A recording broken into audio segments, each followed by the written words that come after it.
the 4th of August, 2002. It is time to open the IGU 2002 Regional Conference. In order to accommodate the schedule of our honored guest, the Venerable Dr. Nelson Mandela, the program will follow the following sequence. A word of welcome from Professor Linda C. Samagi. Now it will be in absentia. He is chair of the South African National Committee of the International Geographical Union. A keynote address by the President of the International Geographical Union, Professor Anne Buttimer. Professor Anne Buttimer is to be followed by the presentation of the Planet and Humanity Award. We do request that there is absolutely no flash photography while Dr. Mandela is in the auditorium. We do appeal to you for support in that regard. Talking about technology, we also request that all cell phones are switched off. Guest speaker, Professor Eckhart Ehlers, will then give his address, after which closing remarks will round off the opening ceremony. As far as Dr. Mandela's visit is concerned, we needed to comply with extremely strict security requirements associated with his attendance, and we have to execute our proceedings according to their time schedule. And again, I remind you, when he is with us, keep the record of your memory in your mind and not on your own film. There will be photographs available on sale from tomorrow of the opening ceremony. We do have an official photographer, and that facility is available. Since Professor Magli has been summoned to meet Dr. Mandela, I do have his speech, which I now read in absentia.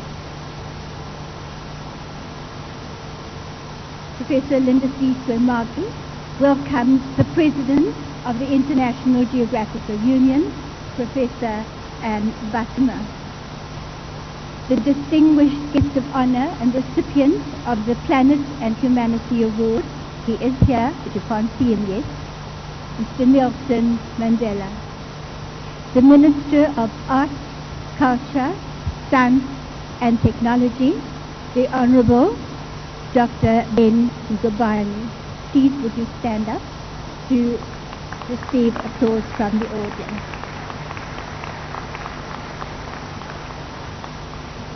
Thank you.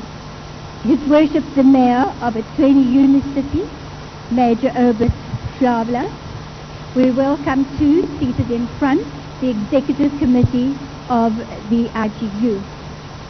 We also are so happy to have a friend of the IGU with us today, the Deputy President of the National Research Foundation, Dr. Krunavas. Please may I ask you to stand to greet the audience, that they may greet you. We also welcome colleagues and members of ICSU who are present, the IGU National Committee members, members of commissions, study groups and task forces, fellow geographers, ladies and gentlemen. It is with great honor and humility that I stand up before you to welcome you all to South Africa and to the 2002 IGU Regional Conference.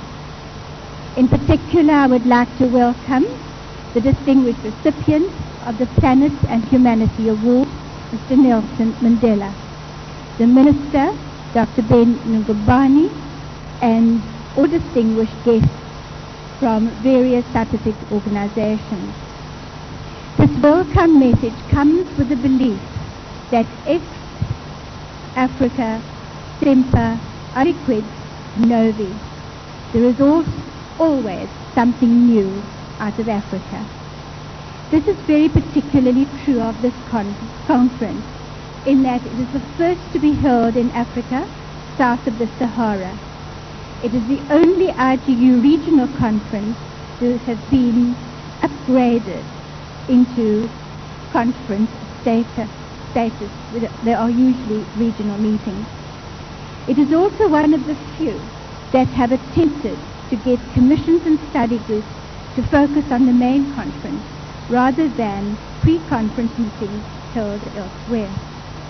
We hope that this conference will not only offer the delegates a rigorous scientific and intellectual program covering important issues pertaining to natural, environmental, development and social science agendas, but also involving unique features and exciting experiences for and with the people of KwaZulu-Natal and South Africa.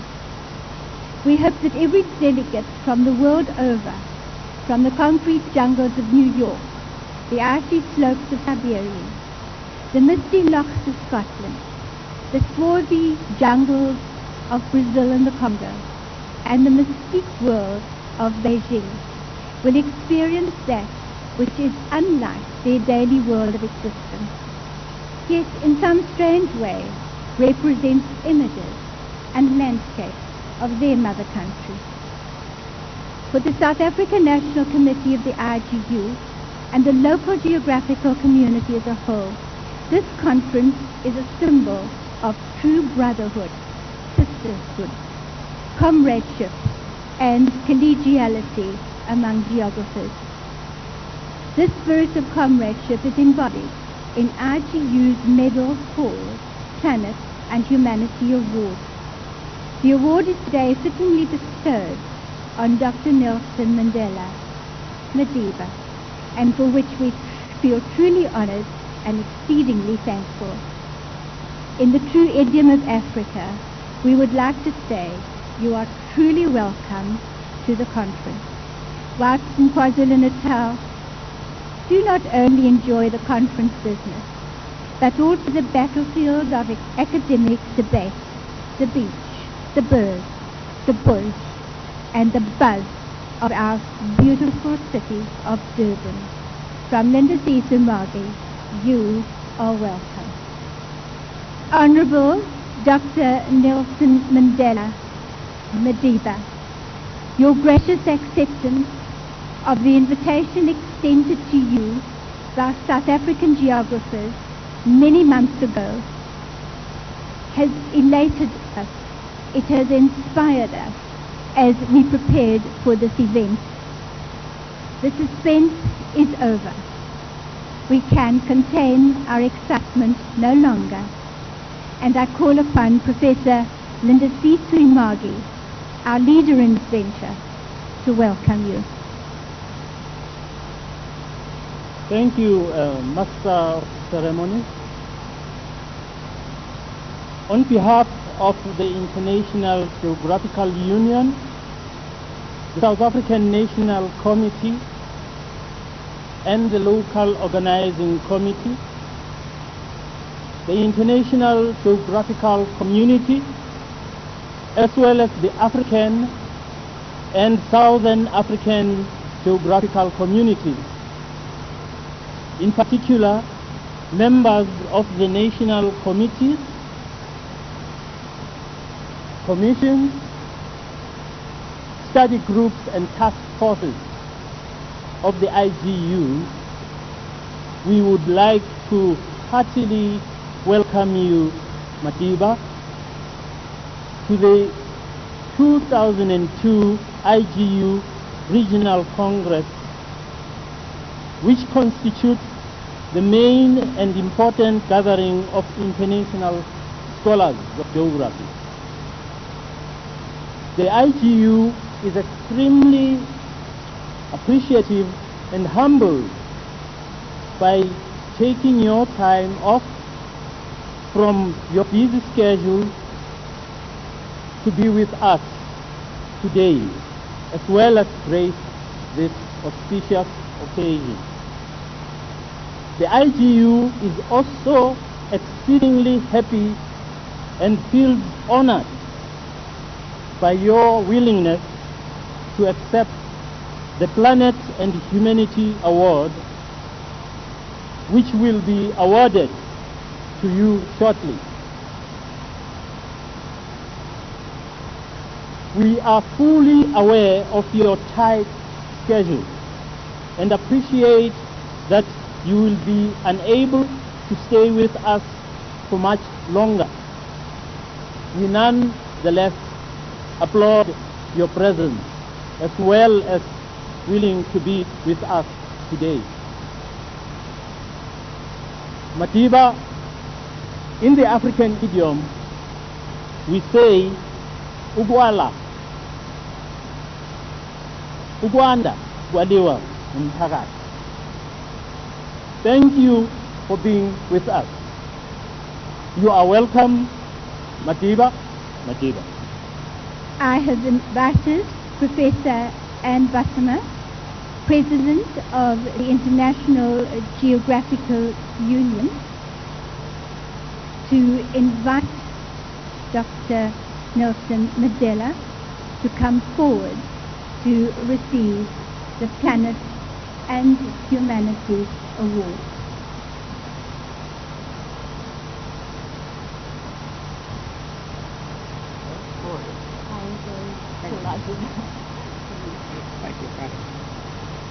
The International Geographical Union is honored and overjoyed to present its Planet and Humanity Award to Mr. Nelson Rolihlahla Mandela Madiba. As a leading humanist and statesman in championing human rights and freedom for the oppressed, Mr. Mandela's immense and selfless contribution to the welfare of humanity is acknowledged globally. His honors are many, including the Nobel Peace Prize. His curriculum vitae provides many lessons to scientists and politicians about our responsibility for the stewardship of society and the natural environments of our planet Earth. Only a few of his political and humanitarian achievements can be highlighted here. Your willingness to undergo suffering for the alleviation of human oppression. Your visionary and resilient engagement in socio-political activities that eventually led to the democratization of South Africa. Your commitment to the alleviation of poverty, to the upliftment of human dignity, and your unwavering belief in youth as the cornerstone of nation building. Mr. Nelson Rolihlahla Mandela Madiba, your profound sense of justice, humility and warmth, and your sterling qualities of leadership indeed render you an ideal and deserving recipient of the IGU Planet and Humanity Medal for 2002. On behalf of the international community of geographers, I personally thank you for the inspiration, the courage, and the challenge which you continue to offer us. Sayabonga.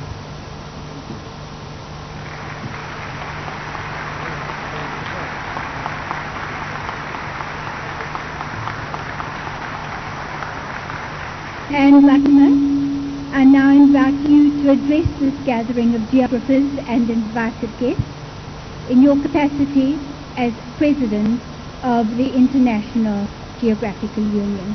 Professor Anne Buttimer. Thank you very much, Joan. It's a privilege and a delight to be here. I have been invited to speak about Alexander von Humboldt as an opening kind of message to this conference. The theme, Renaissance, is indeed an appropriate one. It invites remembrance, it invites renewal, a look at the past and a view toward the future. I think it's appropriate at the beginning of this millennium, where humanity as a whole is being invited to develop wiser ways of dwelling on the earth. And as Mr. Mandela has just said, this is one of the biggest challenges of this coming century. This cri du cœur is coming from many sources to change our ways toward more sustainable ones, is in many ways a plea for a renaissance of geography. Because that indeed was the message of our naissance at least our more recent naissance, the turn of the 19th century. At that time, geography introduced three major challenges to conventional ways of knowing. First, it said humanity should be considered as a terrestrial species, i.e., as somebody who inhabits Earth. Secondly, it suggested that the knowledge of the Earth could be greatly enhanced by regarding it as an abode for humankind, or at least thoroughly transformed by human habitat. And the third major message was that scientific travel, or getting out of the lab and the classroom and looking at places and meeting people, was an essential part of liberal education, an antidote to racism and biased images of self and the other. Now, if there's one person whose life and work embodies these three major messages, the three messages that are coming to us again today, it is Alexander von Humboldt.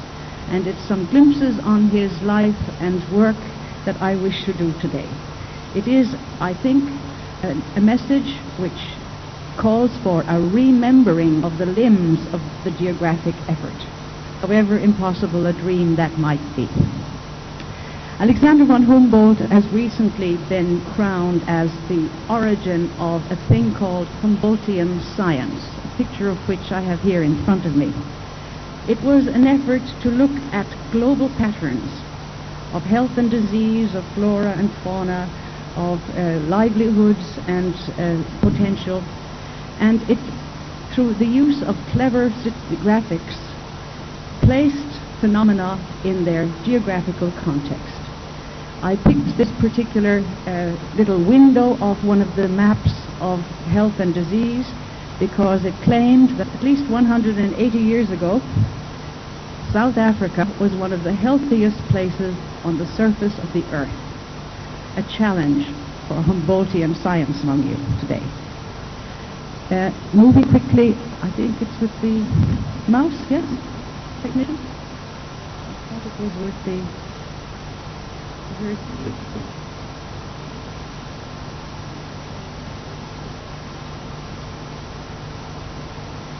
Is this view? It's on view mode. Is this view mode? Sorry.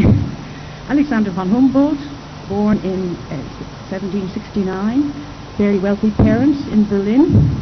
Je m'excuse, je ne parle pas le français parce que j'ai compté sur 20 minutes seulement. Mais il y aura des projections en français, des citations, des références d'Alexander von Humboldt. Okay, there will be French versions of some of the citations. Alexander von Humboldt, his parents were fairly well-to-do, mother of Huguenot French background, his father an army person. Father died when Alexander was 8 years old, but the mother, who was fairly well-to-do, made sure that he was privately tutored with the very best that was available at the day. Placing Alexander von Humboldt in the context of this wonderful century, spanning the mid-18th to the mid-19th, you understand the gigantic challenge he faced, practically and intellectually. It was a century when major new movements occurred in science and engineering, mathematics, in politics, in literature and philosophy. And as far as the study of nature goes, there were polar tensions between, on the one hand, what we call encyclopédisme, that is, the French Enlightenment, which saw potential explanations of nature through mechanical laws and the potential for a better society based on such reasoning. This was anathema to the so-called nature philosophers who felt that nature was forever inscrutable, mysterious, and it was an insult to impose a scientific grid on it. I think Alexander von Humboldt, through his interactions with Goethe and others, managed to transcend this great divide which is still with us between the sciences and the humanities. The 18th century was a century of the salon, the discussion among the savants rather than a university one yet. And here you have Alexander and his brother, together with Hegel and Ritter, discussing all kinds of philosophical issues. He studied geology and botany in Göttingen, and it was there, thanks to his brother Wilhelm, that he met Foster, the person who had been on the circumnavigation of the world with Cook. Foster took him with him on a voyage on the Rhine, where he observed the basalt and other geological formations. They visited England and returned to Paris on the 14th of July, 1790. Just imagine a 21-year-old reaching Paris on the year of the just after the Revolution. The Revolution was still having its passion and its purity. He never lost his faith in the French revolutionary ideas. He returned to Germany, worked as supervisor of mines. There he observed the behavior of animals and plants in underground conditions. And also he visited now and then Jena, where you had these philosophers holding forth on all kinds of philosophical issues. This is Goethe, who himself was very interested in science.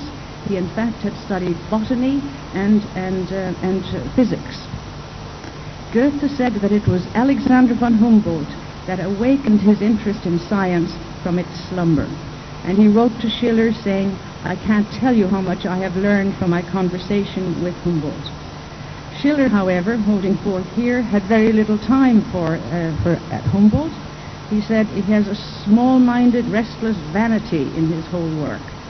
He impresses many people, and he wins most times in comparison with his brother because he has a maul, and usually makes an impression.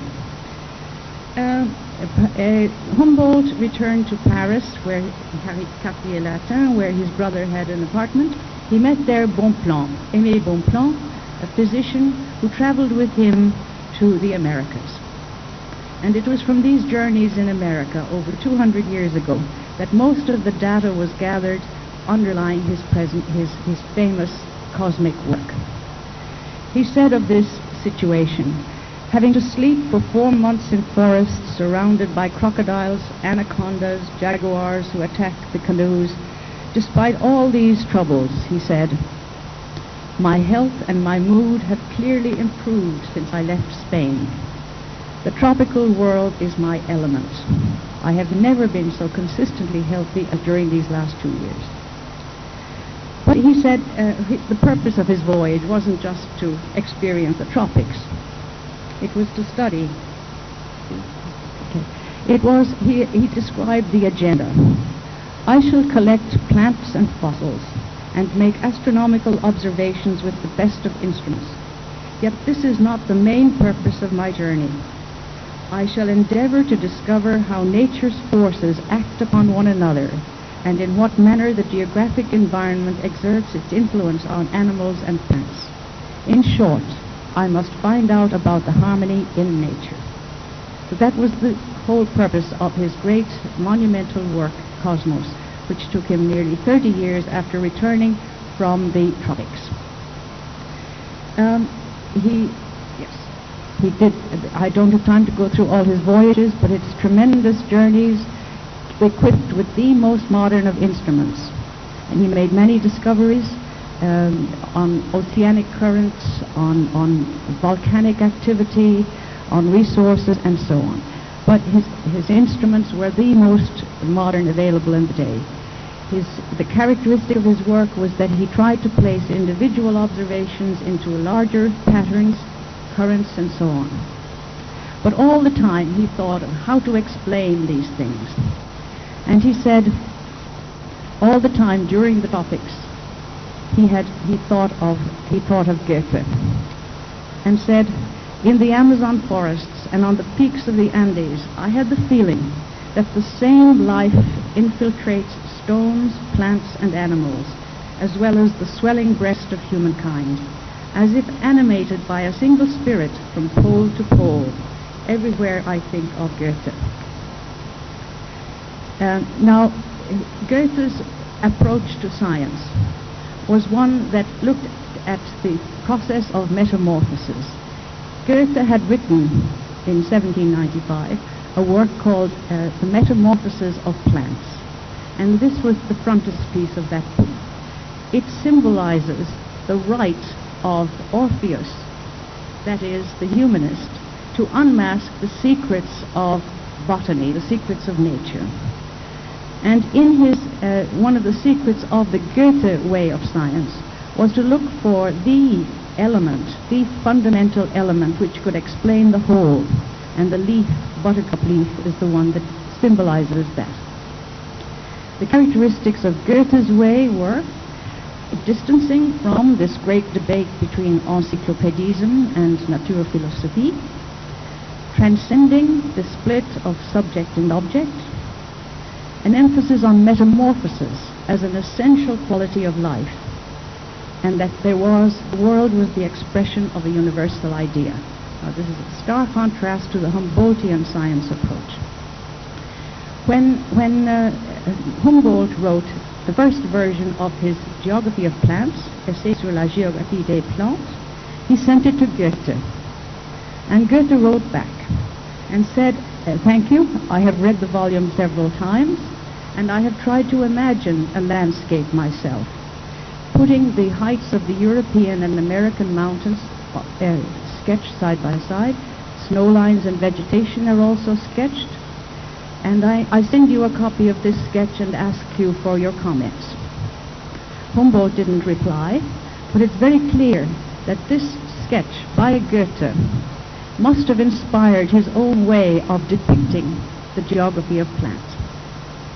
Because in this map, the general global distribution of vegetation types, he accompanies it with altitudinally zoned depictions of vegetation.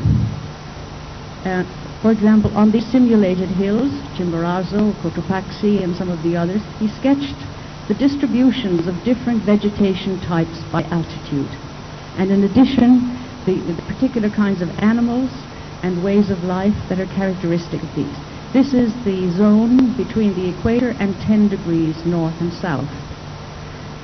Here is the more temperate, the Tenerife model.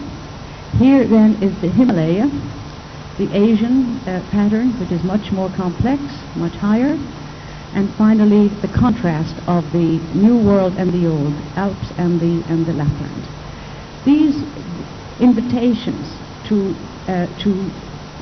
reflection as well as analysis, he thought were the most evocative way of looking at the interactions of physical and human, and the need to look at things scientifically and also aesthetically.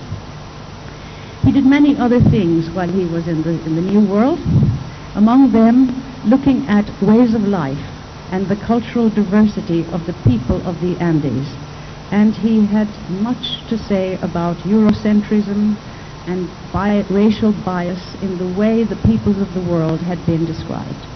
His theory was that the French Revolutionary theory that all people in the world had a right to be free, and that their customs and belief systems deserved respect, and that Europeans knew quite little about the wisdom of these civilizations.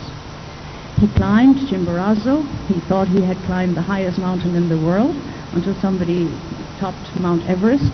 But as this diagram shows, he actually was further away from the center of the earth than Everest.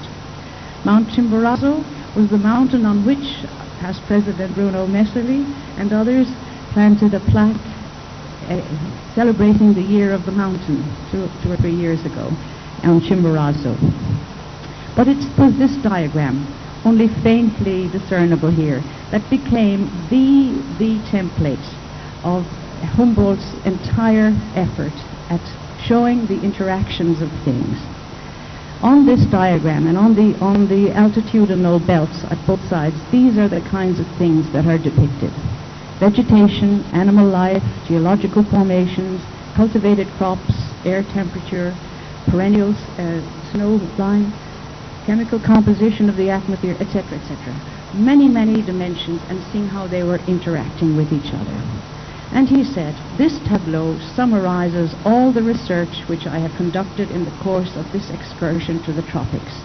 I dare to think that this will be of interest not only to the geographer. I believe that for all viewers it will evoke a sense of multiple associations. In these immense chains of cause and effect, nothing can be regarded in isolation. The overall equilibrium which exists throughout major perturbations is the result of an infinite range of mechanical forces and chemical reactions, all of which balance each other." And here's the punchline, I think. While each series of facts needs to be studied separately in order to discover its own rules of order, the general study of nature demands that all knowledges about material transformations must be combined. And that was his life work, Cosmos, which took 30, 40 years. Humboldt has been applauded. His name has been put on garages and cafes, currents and oceans. He has been lauded as a political revolutionary in South America, comparable to Bolivar. He has inspired geologists such as Lyell and especially Agassiz, and his ideas are responsible for the final undermining of the Neptunist theory of rock formation and the overt acceptance of the more plutonic or volcanic-based theories of geology. Louis Agassiz said this was the most impressive moment of his life to meet van Humboldt. And then again, as my colleague Patrick Armstrong has written, the dragon tree that Humboldt described was what sent Charles Darwin on his voyage of the Beagle. Of Humboldtian science, the best example is this Physikalischer Atlas from the 1830s, as one of which I showed you. Humboldtian science, in contrast with Goethe's way, was very much tied into very accurate instruments and observations, new conceptual tools such as ISO lines and so on, moving beyond the lab out into the field, and a search for laws that eventually might cover the interrelationship of physical, biological and human phenomena. Here's your map of disease, with South Africa the healthiest place. I would argue that the way he transcended these two contrasting ways of knowing was through his very clever deployment of landscape. Sending these sketches back to Europe at the time he did, he appealed to both the scientist, the natural scientist, and the humanist. The natural scientist found in these tropical landscapes, entirely new frontiers to conquer scientifically, but they also were exotic and they fired the imagination about other ways of life and culture. It was particularly an appeal to the aesthetic on which he depended for the educational value of geography and plants, particularly biogeography. There are many quotations which I have cut on this, but he says that the contemplation of vegetation can be tremendously valuable for especially those in Europe that haven't traveled to the tropics. He appealed then to the landscape architect and to the landscape painter to see if through art a sense of the tropics could be communicated. And this is indeed what the paintings of Church have done. Church was inspired, as Edmunds Bunksha has written, he was inspired directly by the writings of Humboldt. And it was these landscapes of the Andes and the tropics which inspired the first national park in Yosemite. How Humboldt has been received down the generations varies. Here's a recent satirical view that all he did was to collect data, but that is not at all the opinion, especially of the IGU, that put him on the cover of its bulletin in 1996. Let me try to bring this to a conclusion. I think that Humboldt's legacy is both scientific, philosophical, but mostly it is poetic. So I think it's the geopoetics of Cosmos that could be of greatest interest to geographers today. He used landscape, both in its biophysical and human dimensions, as the catalyst for thinking geographically. Landscape wasn't just the surface of it involved cosmic dimensions. It embraced not only the geomorphology and geophysics of planet Earth, but the entire history of its human occupants, traceable especially, though not exclusively, on the geography of plants. The ingenuity, or the wits, as Franco Farinelli says, was its legitimacy as object of both natural science and humanities in the early 19th century. It was especially in the essay sur la géographie des plantes that Humboldt achieved the unique feat of integrating two otherwise contrasting approaches to the study of nature, Humboldtian science and Goethe's way. The major rhetorical achievement rested on not only demonstrated expertise in both science and humanities, but also on clever choices of discursive strategy. And I don't think I can get into the details of it, but I can just refer to 5. His emphasis on scale and the comparative method. His awareness of temporality, a vivid awareness that nothing was ever static on planet Earth, that all phenomena were in process of evolution, however diverse their temporal rhythms. Thirdly, his emphasis on sociality as a feature of all forms of life, not just humans, but especially plants. He spoke of the social plants and the individual plants.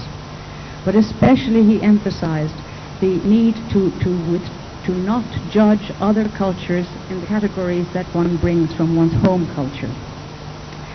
As an enthusiast of French and American revolutions, he found slavery, of course, to be quite intolerable. Related to this, he was keenly aware of Eurocentric interpretations of peoples of the so-called New World. He offered many a precautionary note, like he said in quoting Spinoza, "Thus we see that all theories destined to explain natural phenomena are only modes of the imagination, not indicators of natural causes, but of the constitution of that imagination." And in a letter in 1796 already, he said, "Of the whole picture presented to us by physics, only the facts are stable and certain. The theories, children of our opinions, are variable like them. They are the meteors of the intellectual world, seldom beneficial and often harmful to the intellectual progress of mankind." The fourth one is his use of visual language in rendering landscape, to reveal not only the material, ecological, but also the aesthetic and ethical dimensions of humanity's relationship to the natural world. Landscape was an important tool to evoke understandings of regional character and people's sense of place, the challenge which he offered to the artists. So, to conclude, the legacy of Humboldt provides unquestionable rationale for examining again the possibilities of dialogue among specialists of geography's humanistic and scientific branches. Without such dialogue, how could geography really deliver the best that our discipline has always sought to provide by way of insight into sustainable ways of life? At the heart of our endeavors, there still beckons a simple goal: to understand the humanized landscapes of planet Earth. This involves more than scientific mastery of the various geophysical and biological processes. It involves emotion, aesthetic, ethics, and a shared concern for wiser ways of dwelling, from local to global scales. Thank you very much.